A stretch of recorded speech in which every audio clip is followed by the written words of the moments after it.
Imagine trying to build like the largest manufacturing empire on Earth, but you don't actually own the factories. Right, which sounds completely insane. It really does. I mean, it sounds like a guaranteed recipe for a total supply chain disaster. Mhm. You're looking at these massive original equipment manufacturers right in the eye, the global brands putting their logos on, suspension bridges and wind turbines and earbuds. Hmm.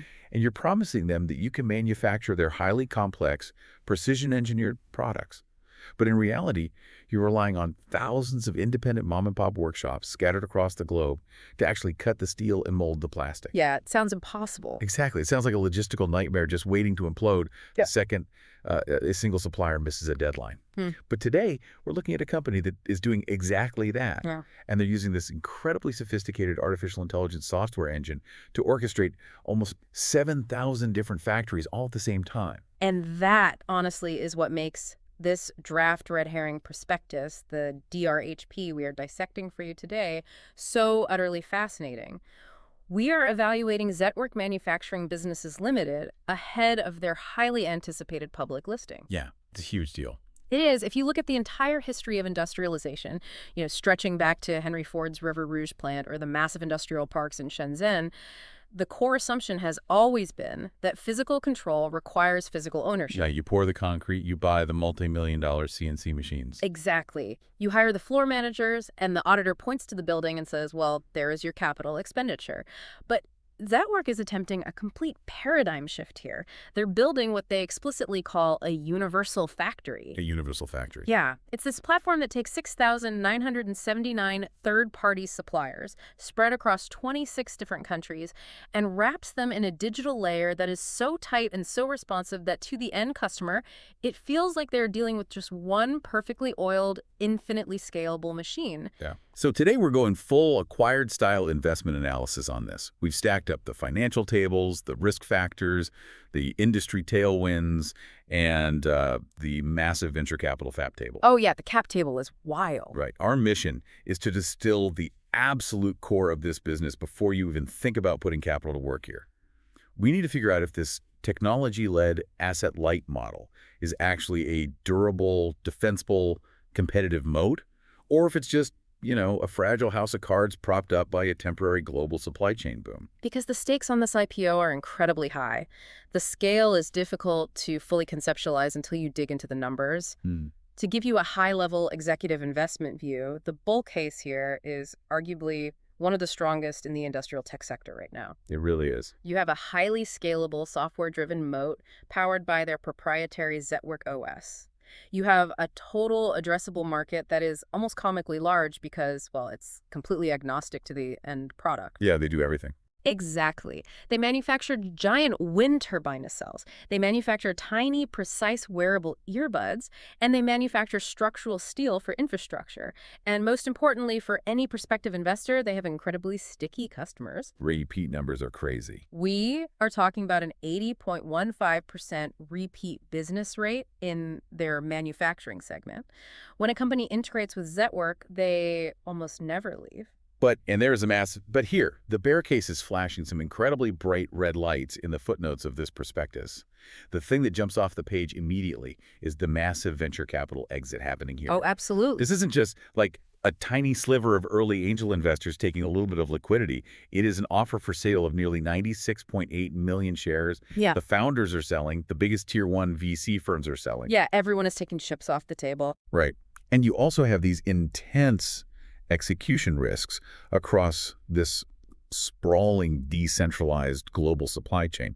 Plus, if you look at their international subsidiaries, their attempts to expand this model into the US and Singapore, they are frankly bleeding cash right now. So the tension in this document is palpable. It really forces a very nuanced initial rating. Like, if you're analyzing this as an institutional investor, this is a highly attractive growth and quality story. It's demonstrating structural advantages that traditional manufacturers simply cannot match. Yeah. But, and this is a massive, the valuation and the specific mechanics of this IPO require a very cynical, very forensic look at the fine print. You have to understand exactly what you're buying and, more importantly, what the insiders are selling.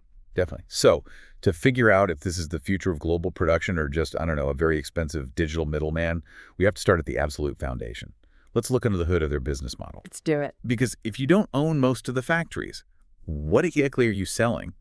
When a massive infrastructure company signs a contract with Zetwerk, how does the money actually flow? Walk us through the mechanics of this universal factory. Okay, so the core business model operates through two main segments, and you really have to understand the interplay between them to see the genius of the whole architecture. Okay. The first, and by far the primary revenue driver, is their manufacturing business. This is essentially where Zetwerk acts as the ultimate digitally enabled prime contractor. Right. An OEM, let's say a major solar energy company, comes to Zetwerk with their proprietary designs. Literally, they hand over the digital CAD files, the 3D blueprints, the material specifications, and the exact tolerances required.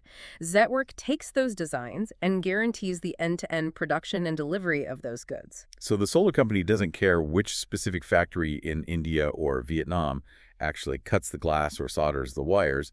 They just pay Zetwerk a fixed price. Right. And Zetwerk promises that 10,000 solar modules will show up at the port on Tuesday, perfectly built to specification. Precisely. The customer signs a contract with Zetwerk and pays Zetwerk. Zetwerk then uses its software to chop that order up, route it to the optimal SME small and medium enterprise manufacturers within its network of nearly 7,000 facilities, and Zetwerk pays those suppliers. Got it. Zetwerk recognizes the revenue once the products are physically manufactured, pass quality inspection, and are delivered. They operate this model across three massive distinct verticals. First, energy products, which includes things like those solar modules and massive electrical transformers. Okay, heavy stuff. Yeah. Second is precision components, which covers highly engineered electronics and aerospace parts.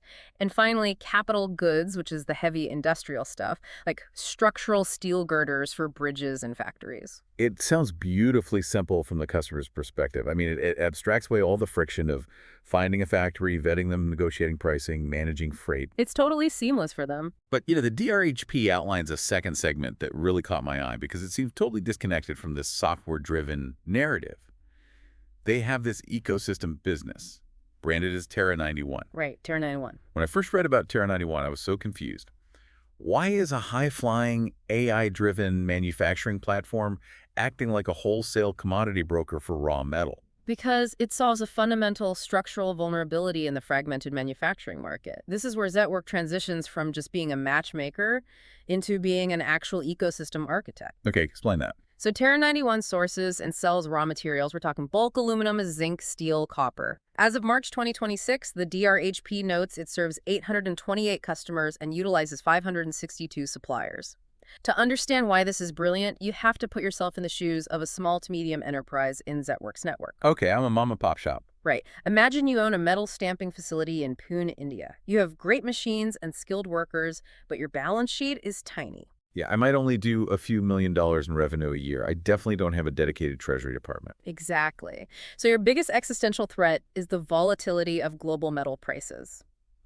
If you quote a job for Zetwerk based on the price of steel today, and you don't get paid until the job is delivered in 90 days, a sudden spike in the commodity markets can completely wipe out your profit margin. Oh, wow. Yeah, you'd go bankrupt on one bad job. Or worse, you might not even be able to secure the high-grade steel required for an aerospace component because massive companies just buy it all up. Ah, I see. So Zetwerk steps in and uses its massive aggregated scale to act as a shield for these small shops. Yes, exactly. By aggregating the raw material demand of their entire network of 7,000 suppliers, Zetwerk can go directly to the massive steel mills or copper mines and secure highly competitive bulk pricing. That makes so much sense. Furthermore, they can use financial instruments to hedge against supply shocks on the global commodity exchanges. So when Zetwerk gives an SME a manufacturing job, they can also say, and by the way, we will supply you the exact grade of aluminum you need for this job at a fixed, guaranteed price through Terra 91. Wow. So it protects the SME from bankruptcy, it ensures the final product uses standardized, high-quality inputs, and it protects Zetwerk's own profit margins from commodity shocks. It's brilliant. It's a financial moat disguised as a supply chain service. It locks the supplier into the Zetwerk ecosystem because suddenly working with Zetwerk is significantly less risky than taking independent contracts. Exactly. But I have to push back on the core premise of this entire asset-light model. When I read the executive summary, my brain immediately goes to the lazy tech shorthand, right? Like, oh, they are the Uber or Airbnb of manufacturing. Sure, the classic marketplace analogy. Yeah, they're aggregating fragmented supply for big demand. But here is the gaping hole in that logic. If I order an Uber and the driver gets lost or has a dirty car, I'm mildly annoyed. I rate them 3 stars, I get a $5 refund, and my life goes on. Right. If I have a massive OEM building a suspension bridge and the structural steel girder that Zetwerk procured from some anonymous third-party factory has a microfracture because the welding was done improperly, that is a catastrophic multi-million-dollar structural failure. Oh, absolutely. People could die. How on earth does an asset-light marketplace guarantee industrial-grade, mission-critical quality when they do not own the machines cutting the steel? That is the exact hurdle that institutional investors will be scrutinizing the hardest. And it is the primary reason why pure software marketplaces have historically failed in heavy industrials. Zetwerk's answer to this is detailed in the DRHP under what they call their hybrid reality. Hybrid reality. Yeah. The secret is that they aren't actually purely asset-light anymore. They have recognized the exact limitation you just pointed out. Ah, this is where those 26 owned facilities come into play. Precisely. While they rely on those almost 7,000 third-party suppliers to scale volume without taking on massive capex, they have very selectively acquired and built 26 of their own manufacturing facilities across 4 countries. So they do get their hands dirty. They do.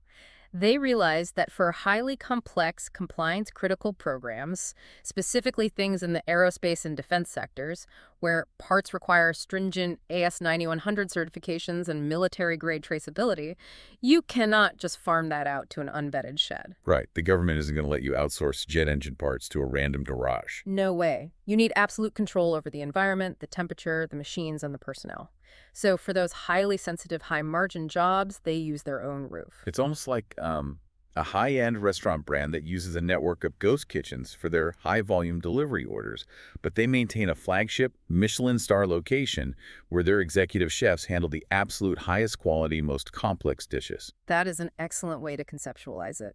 Or like a cloud computing provider that uses third-party data centers for generic storage, but builds their own hypersecure server farms for government intelligence contracts. Right, exactly. The owned facilities serve multiple strategic purposes. Beyond just high-compliance defense parts, they use these facilities for rapid prototyping. Oh, to figure out how to make it first. Yes. When a customer brings a totally new design, Zetwerk can figure out exactly how to build it perfectly in their own lab, create the step-by-step digital instruction manual, and then farm out the mass production to the third-party network once the kinks are ironed out. That's super smart. And crucially, these 26 facilities act as a capacity backstop. If a third-party supplier goes bankrupt halfway through a critical order or experiences a labor strike, Zetwerk isn't forced to default on their contract with the OEM. They can instantly shift that production into their own facilities to ensure on-time delivery. Okay, wow. That fundamentally changes them from a fragile marketplace into a deeply integrated platform.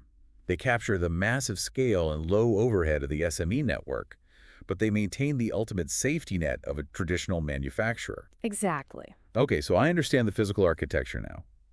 But even with a safety net of 26 owned factories, managing the daily operations of almost 7,000 independent facilities globally sounds like an absolute logistical nightmare. It's incredibly complex. You're dealing with different time zones, different languages, different machine capabilities, shipping routes. The sheer gravity of coordinating that many moving parts should crush a company. The only way this business doesn't collapse under its own weight is through its technology. Which brings us to the actual defensible competitive moat, the software. And this is where Zetwerk truly transitions from being a really smart supply chain management firm into a bona fide technology company. The moat that justifies their valuation is their proprietary software ecosystem, Zetwerk OS. Zetwerk. Yes. It is the digital nervous system that runs the entire global operation, essentially taking the fragmented, informal, manual processes of a traditional factory floor and replacing them with a completely digitized, built-to-print engine. Let's unpack the mechanics of Zetwerk OS, because the DRHP goes into serious granular detail here. They break it down into several modules, all with these futuristic Z names. How does a digital file actually turn into a physical object across this network? The entire life cycle of an order is handled sequentially by these modules. It starts at the very beginning of the funnel with ProcureZ. This is their AI-driven supplier matching and pricing system. ProcureZ, okay. In the old world, if an OEM needed a complex part, a procurement manager would manually email CAD drawings to 10 different factories they happen to know, wait 3 weeks for quotes, negotiate on the phone, and just sort of hope for the best. It sounds incredibly inefficient. It was. With ProcureZ, the OEM uploads the CAD file, and the software's AI instantly analyzes the geometry, the required material, the tolerances, and the complexity. Wait. It actually understands the physics of the blueprint. Yes. It extracts the manufacturing requirements directly from the 3D model. Then, it queries its database of 6,979 suppliers to find the optimal match. But it doesn't just look for who has the right size CNC milling machine. What else is it looking for? It uses historical execution data. It looks at which factory has the best on-time delivery rate for this specific type of metal over the last 2 years.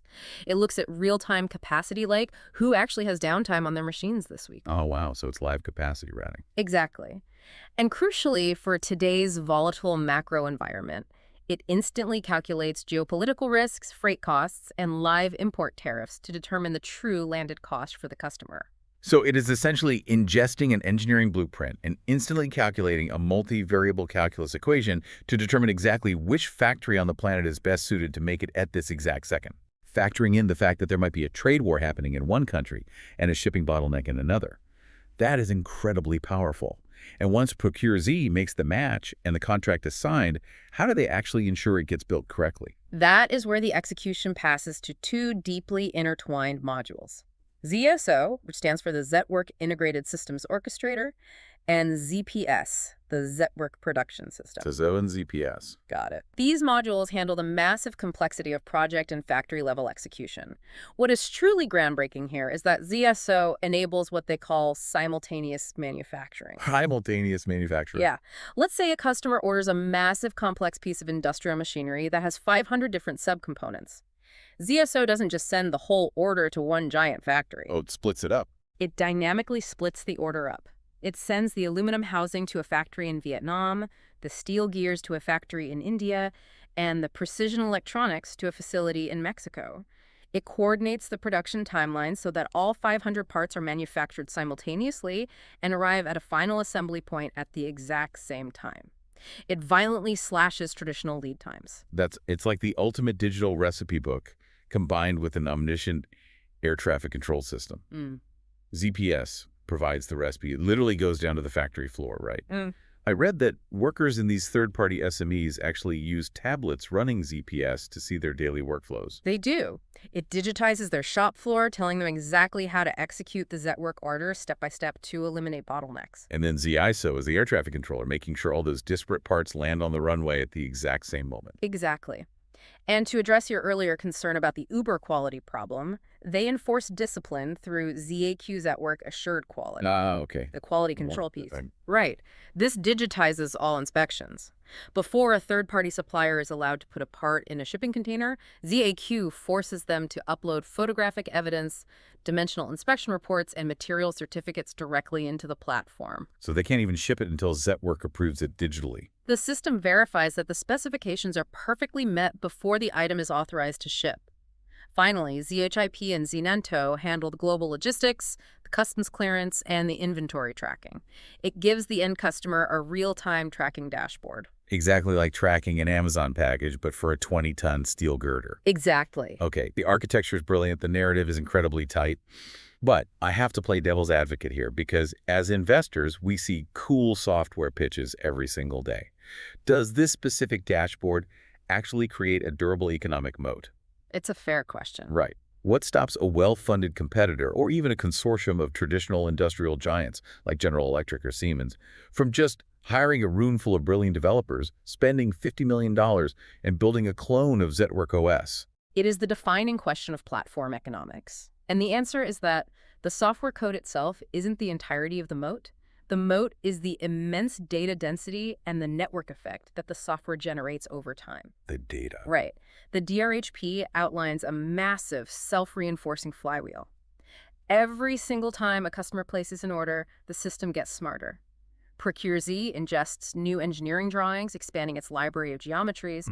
More importantly, it meticulously tracks exactly how the supplier performed in the real world. Did that factory impugn actually hit the 1 mm tolerance? Were they 3 days late?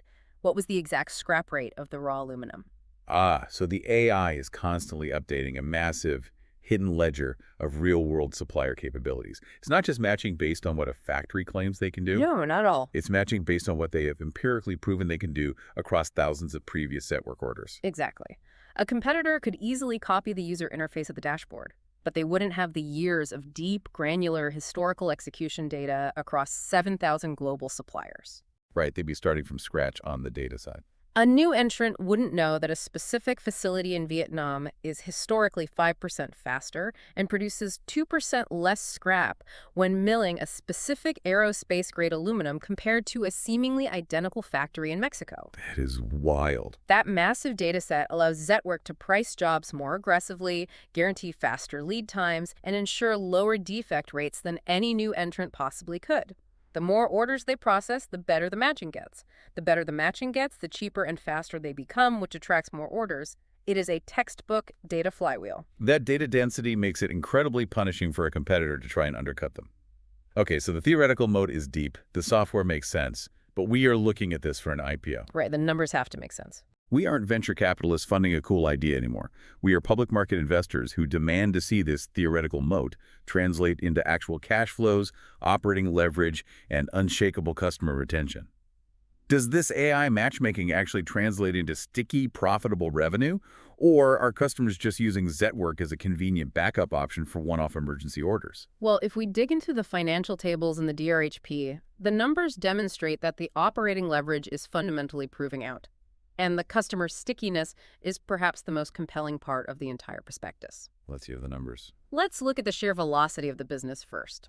The order book growth, which is their pipeline of contracted future revenue, surged from $61,697 million in FY24 to $123,700 million in FY26. Whoa, it practically doubled in a 24-month period. It did. Doubling a physical manufacturing order book to over 123 billion rupees in 2 years is a massive acceleration.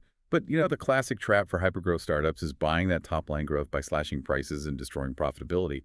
Are they actually making money on these orders? That is where you look at the margin expansion.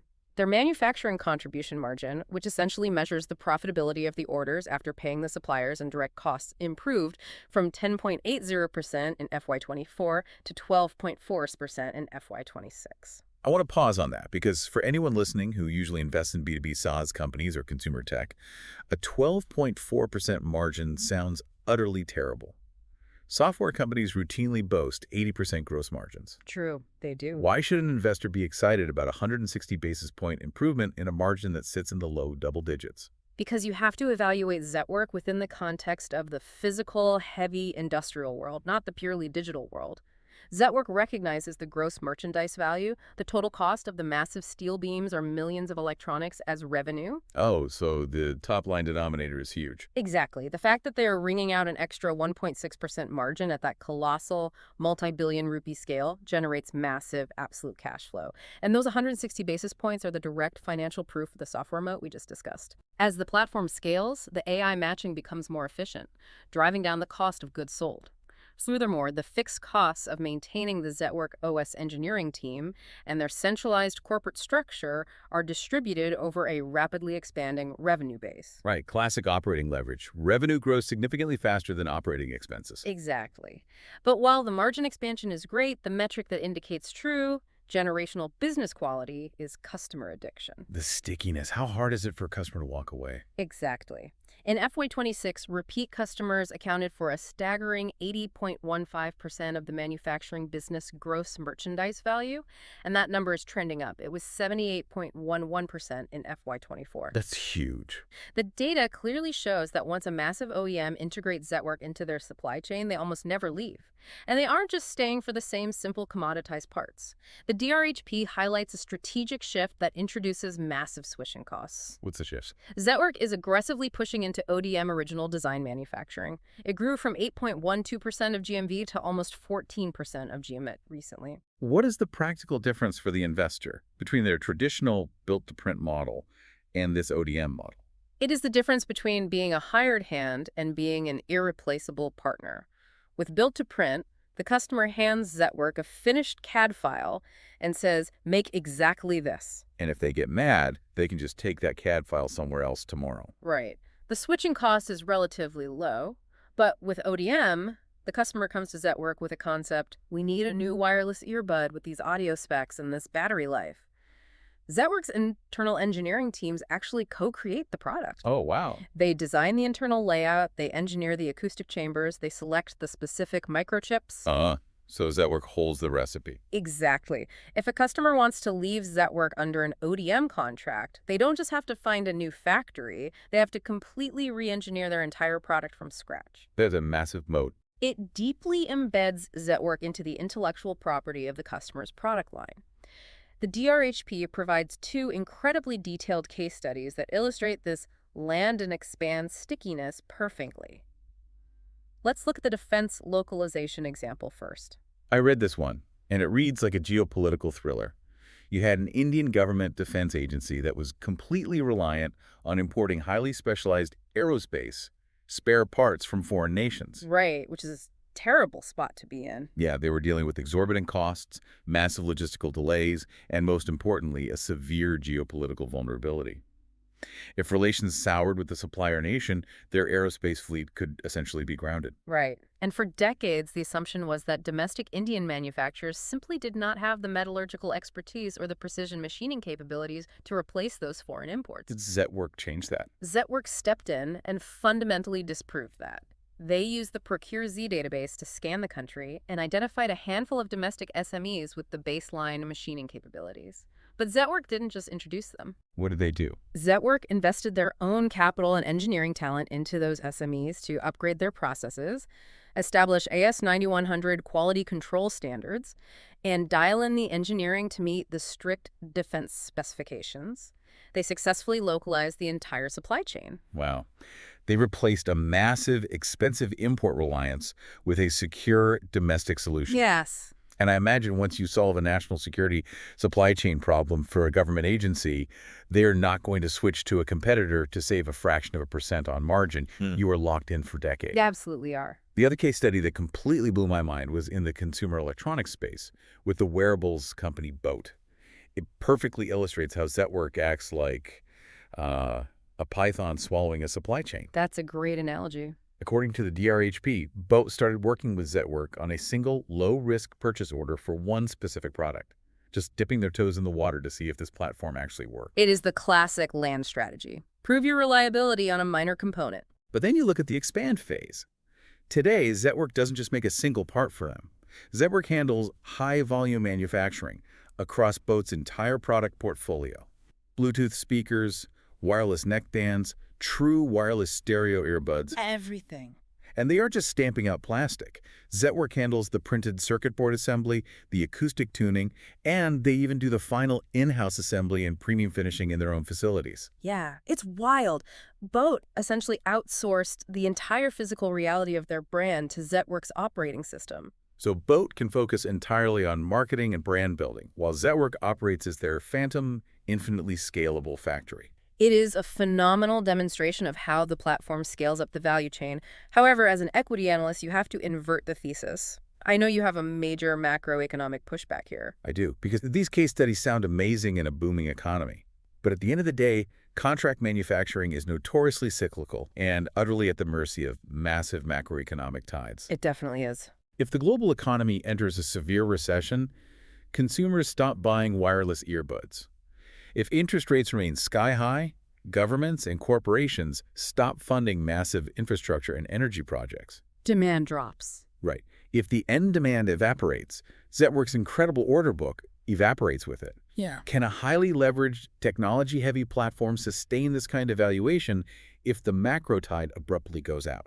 That is the billion-dollar question that will determine the success or failure of this stock over the next 5 years. And it forces us to transition our analysis from the micro-mechanics of the company to a broad industry analysis. Okay, let's zoom out. To understand Zetwerk's durability, we have to look at the global macroeconomic waves they are riding. Because they aren't just screaming along in a normal market, they are surfing some of the most violent structural shifts in the modern global economy. The DRHP makes a very aggressive case that the growth we are seeing isn't just, post-pandemic bounce back or a temporary inventory restocking cycle. They argue these are permanent structural drivers. What exactly are the massive shifts fueling this machine? Well, the data strongly supports their thesis. First and foremost is the massive, chaotic restructuring of global trade, commonly referred to as supply chain diversification, or the China Plus One strategy. Right, everyone's talking about that. For the last 30 years, the global manufacturing strategy was incredibly simple. Centralize everything in massive hubs in China to relentlessly drive down costs. But the pandemic, followed by intense geopolitical friction, shattered that paradigm.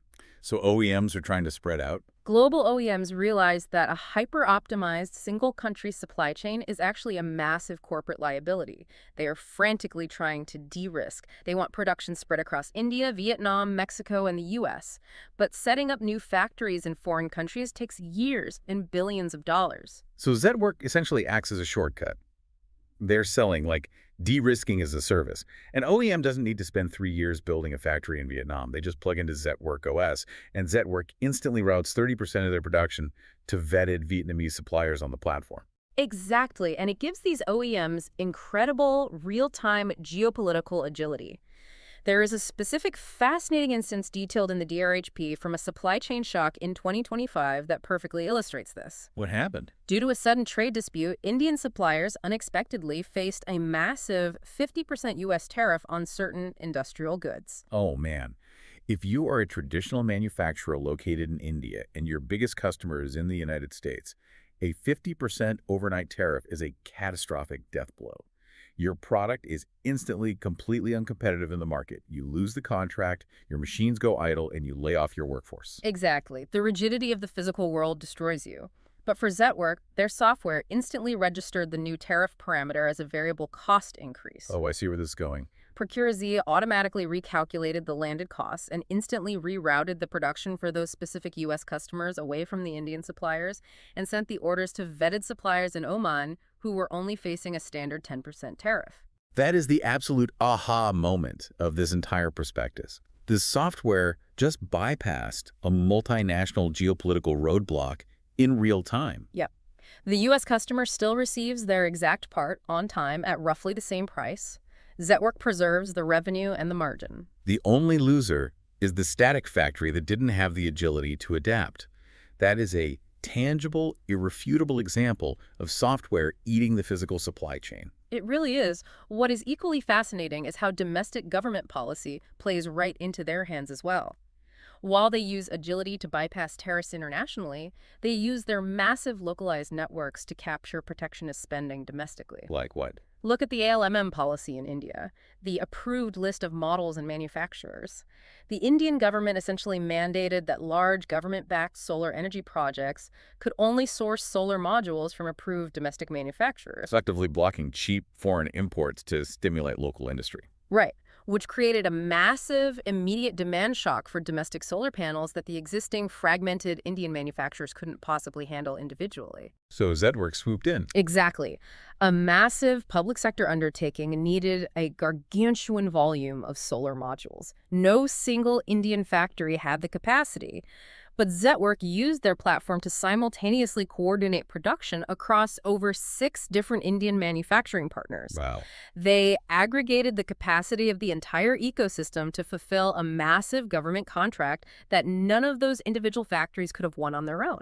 They formed a localized swarm to capture the policy tailwind. So they are surfing the geopolitical decoupling wave, and they're surfing the domestic protectionist wave. What about the end markets themselves? Even if they can move production around, are the things they are building actually in high demand? This is the third massive wave, the global CapEx supercycle. We are currently witnessing generational investments in heavy infrastructure. Governments are upgrading aging power grids. Yeah. The automotive industry is building out massive electric vehicle charging networks. And crucially, the technology sector is undergoing an explosive build-out of AI data centers, which require incredibly specialized, massive electrical transformers and complex cooling systems. Zetwerk's energy and capital goods segments are heavily exposed to providing the physical infrastructure for these megatrends. I have an observation on that, though. It feels like Zetwerk has brilliantly positioned themselves to sell pickaxes during a massive gold rush. Whether the gold miner is building an AI data center or an EV network, Zetwerk is selling them the structural steel and the transformers, which is a fantastic business model right up until the miners stop digging. Right. Is their exposure to these heavy capital goods too highly correlated? If the AI data center boom proves to be an overhyped bubble and spending abruptly cools off, or if global interest rates remain elevated and municipalities cancel their infrastructure upgrades, does Zetwerk's revenue hit a massive wall? It is a highly valid concern, and cyclicality is the traditional bane of industrial investments. However, if we look closely at the DRHP, Zetwerk explicitly argues that their extreme diversification is their ultimate countercyclical hedge. Diversification, okay. They aren't just doing heavy industrial steel, and they aren't just doing consumer wireless earbuds. By serving multiple, completely uncorrelated end markets ranging from smartwatches to aerospace components to wind turbine nacelles, and by operating across diverse geographies, they argue that a macroeconomic downturn in one specific sector is often offset by a boom or sustained spending in another. It is essentially an index fund of global physical manufacturing. If consumer discretionary spending drops, consumer electronics manufacturing slows down, but the government might simultaneously stimulate the economy with infrastructure spending, so Zetwerk just routes more capacity to the capital goods segment. Exactly. The platform itself is completely agnostic to what it produces. It simply routes available demand to available capacity. That is the exact theoretical defense. As long as humanity is physically building something somewhere, Zetwerk's platform can capture a piece of the transaction. That's the bull case in a nutshell. All right, we have established the bull case thoroughly. Everything looks incredibly shiny on the top line. The narrative is tight, the software is demonstrably powerful, the macroeconomic winds are at their back, and the scale is staggering. But as anyone who's survived the tech bubbles knows, the best stories often hide the ugliest financials. They definitely do. As an equity analyst, you always have to read the financial footnotes because that is where the skeletons are buried. It is time to look at the absolute bottom line. Let's dig into the bear case. We need to look at the massive risks, the capitalization structure, and try to answer the most glaring question of this entire deep dive. Why are the founders and the venture capitalists rushing for the exit? This is where we have to put on our most cynical hats. Let's look at the actual mechanics of this IPO offering. They are executing a fresh issue of $26,000 million. That capital is going directly onto the company's balance sheet to fund future growth, pay down existing debt, and for general corporate purposes. Okay, that is entirely standard and healthy. Right. But the massive red flag that institutional analysts will be scrutinizing for weeks is the offer for sale, or OFS. Up to 96,837,455 existing shares are being sold directly to the public by the current shareholders. I want to make sure you listening really grasp the magnitude of this. We are looking at nearly 97 million shares being dumped onto the public market. And when you look at who is selling, it is not just early angel investors who've been holding for 10 years taking a little bit of well-deserved liquidity off the table. No, it's not. The promoters, the actual founders driving this vision, Amrit Acharya and Srinath Ramakrishna, are each selling up to 14.2 million shares. And the major Tier 1 venture capital backers, heavyweights like PeakXV, Excel, and Lightspeed, are all cashing out massive chunks of their equity. Everyone is selling. If this company is truly the universal factory, if it has a durable AI moat, and if it is poised to capture the future of global manufacturing over the next decade, why are the ultimate insiders selling so heavily right now? Are they looking at internal metrics that suggest growth has peaked, and are they simply using this IPO to cash out at the absolute top, leaving retail investors holding the bag? It is the most critical, uncomfortable question regarding the alignment of interest between management and new public shareholders. You have to view this through two different lenses. Okay, give me the charitable view first. A charitable view is structural. Venture capital funds have finite 10-year life cycles. They raise money from their own limited partners, pension funds, and endowments, and eventually they have to return that capital. For a late-stage company of this massive size, an IPO is the only realistic liquidity event. That makes sense. Furthermore, for founders whose entire net worth has been illiquid and tied up in a highly stressful company for years, taking some chips off the table to secure their family's financial future is entirely normal human behavior. Okay, that is the charitable view. What is the cynical view? The cynical view focuses on the sheer disproportionate size of this OFS relative to the fresh issue. The vast majority of the real money being raised in this IPO event is not going into Zetwerk's treasury to build better software or acquire more factories. It is going straight into the pockets of the selling shareholders. Ouch. It signals that the existing investors believe the current valuation fully prices in the immediate future growth. They are saying, we have captured the exponential 0 to 1 value creation. Let the public markets take the slower, execution-heavy 1 to N risk. Prospective investors must demand a valuation that reflects this massive wealth transfer. And when you look at the consolidated financial tables, there are tangible reasons to be highly cautious about handing them a premium valuation. The DRHP reveals what I can only describe as a severe subsidiary bleed. Yes, the narrative of a frictionless, highly profitable global expansion hits a very hard reality in the accounting tables. Expanding an asset-light model internationally is proving to be incredibly capital-intensive. The international numbers look rough. If you look at the tables detailing their international subsidiaries, entities like Zetwerk Manufacturing USA Inc. and Zetwerk Manufacturing SG Pltd in Singapore are posting significant financial losses. They are currently operating with deep negative returns on equity. So while the core India business, where the network density is highest, might be humming along profitably, trying to replicate this complex model in the United States, and Singapore is acting like an anchor, dragging down the consolidated bottom line of the entire corporation, it is severely margin dilutive in the short term. It proves that establishing a reliable supplier network from scratch, navigating entirely different regulatory and labor environments, and building enterprise sales teams in high-cost regions like the U.S. requires heavy, sustained upfront investment. You cannot just flip a software switch and conquer American manufacturing. The strategic bet management is making is that once the data flywheel starts spinning fast enough in the U.S., once ProcureZ has enough local data, the margins will violently expand just like they did in India. But right now, today, it is a significant drag on consolidated profitability, and investors are subsidizing that global land grab. Beyond the financial bleed, let's look at the physical operational risks. They have 6,979 third-party suppliers. Yes, they use advanced AI to match them. Yes, they use ZAQ to force them to upload photos and monitor quality. But at the absolute end of the day, when the steel is being cut, Zetwerk's employees are not in the room. They do not own those factory floors. No, they don't. The DRHP states they enforce strict risk purchase rights and massive liquidated damages in their contracts if a supplier messes up. But let's be real about the industrial world. If a critical titanium component in a commercial jet engine fails mid-flight, or if a massive structural steel girder in a skyscraper cracks because of a microscopic welding error by an SME in a remote province, It's game over. the global headlines are not going to blame independent supplier XYZ. They're going to blame Zetwerk. The lawsuits will target Zetwerk. A single catastrophic failure in these high-compliance mission-critical industries could permanently destroy their brand trust overnight. It is the inescapable, inherent vulnerability of the asset-light model. By decentralizing production, your quality control surface area expands exponentially. A traditional manufacturer only has to police one building. Zetwerk has to police 7,000 buildings simultaneously. Which is terrifying. They try to mitigate this extreme tail risk by utilizing their 26 owned facilities for the absolute most critical zero-tolerance components, but the systemic risk of a rogue supplier slipping past the digital safeguards remains a persistent threat to the thesis. Additionally, we have to look closely at their exposure to raw material volatility. Right, even with the Terra91 ecosystem acting as a hedge. Yes. They are dealing with massive physical volumes of commodities. They are highly exposed to the underlying global prices of aluminum, zinc, steel, and copper.